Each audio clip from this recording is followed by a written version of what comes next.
नमस्कार, आप देख रहे हैं एफएम न्यूज और मैं हूं आपके साथ मनीषा सिंह। बात करेंगे पहली बड़ी खबर की। झारखंड की पूर्व राज्यपाल द्रौपदी मुर्मू ने आज राष्ट्रपति पद की उम्मीदवार के तौर पर नामांकन दाखिल कर दिया है। वहीं द्रौपदी मुर्मू एनडीए की ओर से राष्ट्रपति पद की उम्मीदवार हैं। इस दौरान प्रधानमंत्री मोदी, रक्षा मंत्री राजनाथ सिंह और केंद्रीय गृह मंत्री अमित शाह सहित अन्य वरिष्ठ नेता मौजूद रहे। वहीं ओडिशा की सत्ताधारी पार्टी बीजू जनता दल और आंध्र प्रदेश की वाईएसआर कांग्रेस पार्टी ने मुर्मू को अपना समर्थन दिया है। बीजेपी के प्रतिनिधि के रूप में राज्य सरकार के 2 वरिष्ठ मंत्री मौजूद रहे और प्रधानमंत्री मुर्मू के नामांकन पत्र में पहले प्रस्तावक रहे। बीजेपी अध्यक्ष नड्डा सहित पार्टी के अन्य शीर्ष नेता भी प्रस्तावकों में शामिल हुए।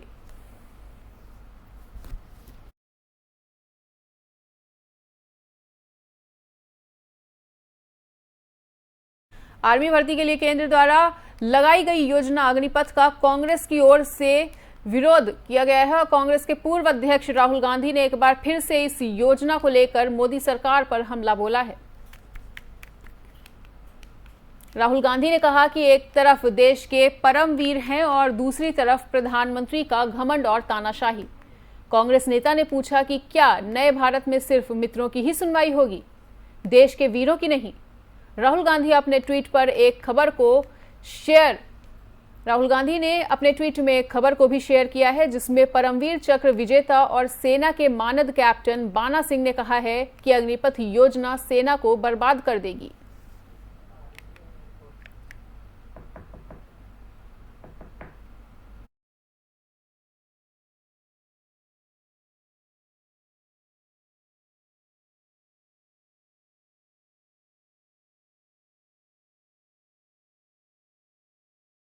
अग्निपथ योजना को दिल्ली के मुख्यमंत्री अरविंद केजरीवाल ने इसको लेकर बयान दिया है और उन्होंने इस योजना को युवाओं के लिए कई मायने में हानिकारक बताया है। अग्निपथ योजना मैंने पहले भी बोला था कि दोनों के लिए हानिकारक है। एक तो अपने जो युवा हैं उन युवाओं के लिए कई मायनों में हानिकारक है कि 4 साल के बाद वो पूर्व सैनिक कहलाएंगे, उनको कोई पेंशन नहीं मिलेगी। दूसरा, कई सारी दिक्कतें हैं जो युवाओं ने ऑलरेडी अपने अपने स्तर पे बोली है। सबसे बड़ी दिक्कत है कि सोचने की बात है। मैं इसमें एक्सपर्ट नहीं हूँ, लेकिन मैंने कई टीवी चैनलों पे रक्षा विशेषज्ञ जो हैं उनकी बातें सुनी। उनका ये मानना है कि इससे सेना की लड़ने की कैपेसिटी और सेना की तैयारी पे थोड़ा असर पड़ेगा, क्योंकि एक एक्सपीरियंस्ड सैनिक कहाँ मिलता है। तो 4 साल की एक्सपीरियंस और ट्रेनिंग वाला सैनिक अगर हम उसको सेना से बाहर निकाल देंगे तो ये तो देश का नुकसान है। ये तो मुझे लगता है कि केंद्र सरकार को इस अग्निपथ। महाराष्ट्र में सियासी घमासान जारी है, वहीं बयानबाजी थमने का नाम नहीं ले रही। इसी बीच शिवसेना संजय सिंह राउत ने बागी विधायकों को क्या कुछ कहा है वो भी सुनिए। क्षमता नहीं है, संख्या नहीं। मैंने इतने कहा ना, ये कानून की लड़ाई है, कानून से होगी। रास्ते की लड़ाई रास्ते पर सड़क पर हो सकती है, हो जाएगी। अब तक शिवसैनिक सड़क पर नहीं उतरे हैं। चाहे कितने भी लोगों को आप खरीद लो, दबाव डालो, लेकिन कानून की लड़ाई, कागज की लड़ाई और सड़क की लड़ाई, दोनों में हम जीत जाएंगे। हम हार मानने वाले नहीं, हम जीतेंगे। फ्लोर ऑफ द हाउस पर जीतेंगे। अगर लड़ाई सड़क पर हो गई तो वहां भी जीतेंगे। जिसको हमारा सामना करना है मुंबई में आ सकते हैं। बहुत ही गलत कदम उठाया है लोगों ने, उनको हमने मौका भी दिया वापस आने का। अब मुझे लगता है टाइम निकल चुका है। अभी हम ऊपर बैठे थे, माननीय शरद पवार जी से, अनिल देसाई जी थे, गृह मंत्री वळसे पाटिल साहब थे, वहाँ मुख्यमंत्री जी का भी बातचीत हो गई। लेकिन पूरी तैयारी है, आप आइए। अब हमारा चॅलेंज, आप आइए। सर याच बिल्डिंग मधून महायुतीची याच बिल्डिंग मधून महायुतीची घोषणा झाली। याच युतीमधून महायुतीचं एक बंधन बांधण्यात आलं आणि याच बिल्डिंग मधून मी तुम्हाला सांगतोय, महाविकास आघाडी मजबूत आहे आणि महाविकास आघाडीचं सरकार पुढलं 2.5 वर्ष राहिलेलं पूर्ण करेल आणि पुन्हा सत्तेत येईल. जे गेले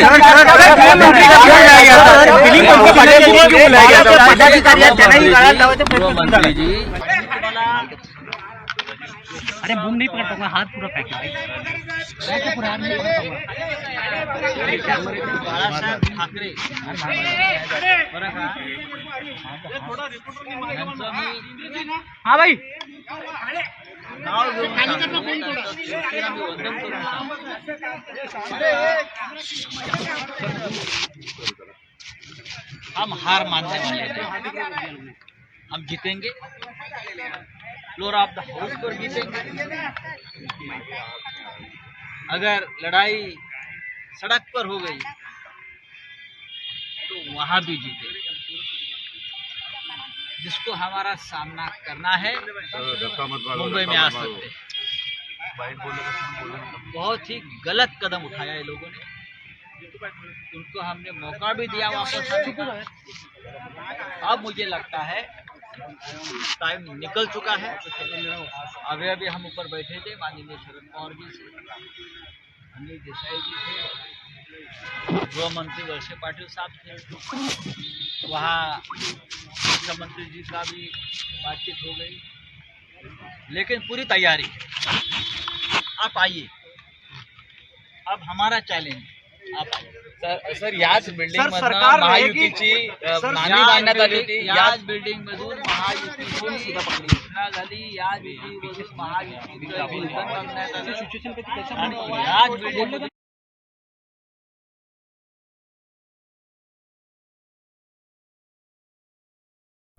महाराष्ट्र में मचे सियासी बवाल के बीच अब शिवसेना चीफ और सीएम उद्धव ठाकरे ने बागी विधायकों को अल्टीमेटम दे दिया है और ठाकरे की तरफ से बागी विधायकों को 24 घंटे का वक्त दिया गया है.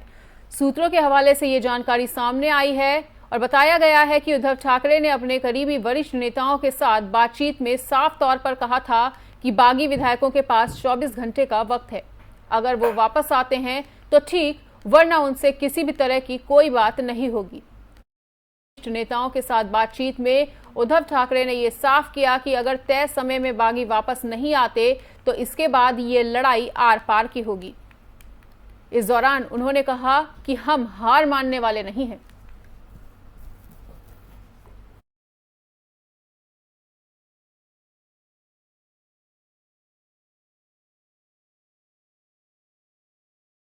और फिलहाल यहां पर रुकेंगे एक छोटे से ब्रेक के लिए.